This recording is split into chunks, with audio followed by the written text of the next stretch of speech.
This is one of the biggest reasons I am on social media in the first place. I'm Danny Hatcher, expressing my coaching journey, contributing to the coaching conversation. Don't be a passive consumer, comment, share and subscribe to stay involved. So I want to start this video off by explaining myself a little bit. I am now 23 years old and I've probably been active on social media for about 6 months. Yeah, 6 months. When I was at school, secondary school, primary school, I wasn't really on social media. I had a Facebook account that I spoke to friends and family on. Didn't have Instagram, didn't have Twitter, didn't have LinkedIn, didn't have any of the other social medias that are out there, Snapchat, Tumblr, etc. Just didn't use them.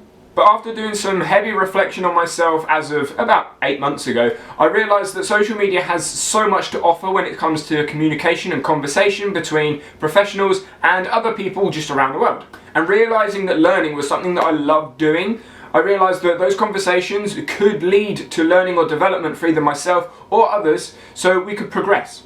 So I realised I needed to be on the internet. So first what I decided to do was go on Facebook, because that's where I already was, and go around groups and see who I could find to talk to. Now don't get me wrong, on Facebook there are quite a lot of people to talk to. There's lots of different groups within different niches, so football groups, rugby groups, coaching groups, mindset groups, but I wasn't really getting any sort of conversation that I would deem as beneficial for my own personal learning. At that point anyway. I think this was mainly because the majority of coaches I was speaking to were volunteer coaches.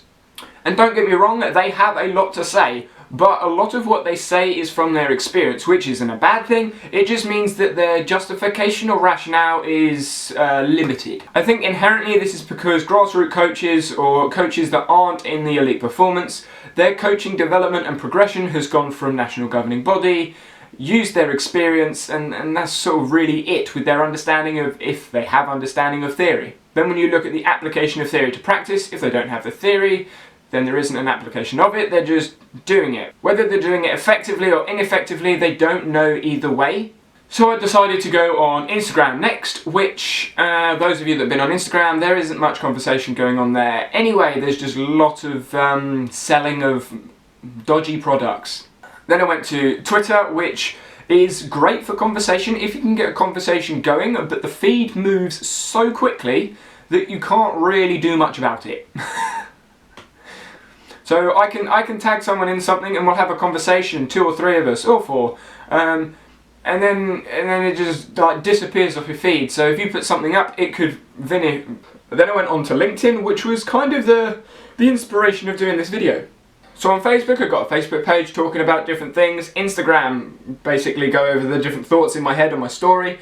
Twitter, I can go through Twitter and sort of flick through conversations people have had. But on LinkedIn, because the stuff that's on there stays on there for so long, like 2-3 weeks, you can have a conversation with someone and then 3-4 days later someone else see your conversation and contribute to that conversation. It also is obviously a platform full of professionals, so you don't tend to get as many trolls on posts. All I will say at the moment though is, because obviously my master's degree is in strength and conditioning, a lot of my connections are in strength and conditioning, so it's kind of limited in the conversation. But obviously as my connections grow, the conversations can expand. I'm moving into some marketing individuals, business individuals, and they have different perspectives on what coaching is in their world. I think that's another benefit of being on LinkedIn, is because it is a platform of professionals. Obviously a lot of people on there either have a job, are looking for a job, or are looking to employ someone. I'm not saying that you're going to get a job if you go on LinkedIn, but what I am saying is the opportunities there are much greater than on Facebook, Instagram or Twitter. Not only do you get the professional opinions of all the individuals that are on Instagram, but you can have conversations with them about how you can develop as a person, develop as a professional, develop concepts and ideas and ideologies that you have around either your coaching or your business or what you choose to do. Don't get me wrong, there are people on LinkedIn that put out information that is advertising, but it is much less than on other platforms. Personally, I try and get involved in as many conversations as I can, whether I agree or disagree with whatever they've posted about. And posting things myself obviously gets people to look at my opinions and they can give their opinions on what I put up. To give an example of conversations, I put up a post about developmental or professional coaching. Now off the bat it sounds fairly simple, but the way that I posted it was so broad that I allowed anyone to perceive it in different ways.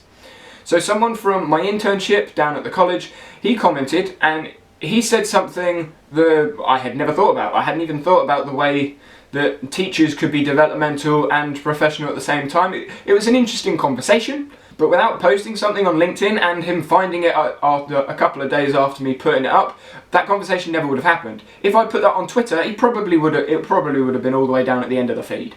This could be biased towards Jack, but even though we had differing views, it was still an open conversation for both of us to engage in. Neither one of us, well, I wasn't emotionally attached to my decision anyway. I don't know whether Jack was. It didn't seem like it from the comments he was making, but it allowed a conversation between two different ideologies around a topic. Now, I wouldn't say the conversation led to me changing my ideology around development and professional coaching, but it did give me a different lens to look at it and potentially challenge some of my thoughts around what developmental coaching could be. Maybe you want to be involved in conversations as well, but you're not quite sure what to say, how to start it, or anything like that. If you, as a coach, have a growth mindset, then you shouldn't be afraid of making mistakes or for people contradicting your views. It's such a simple process starting a conversation that could trigger some really interesting and developmental learning. You could just start by giving your opinion on this video. Trust me, I won't be offended if you don't like it. Give me your honest opinion. Do you think I'm talking a lot of rubbish? Do you disagree? Do you agree?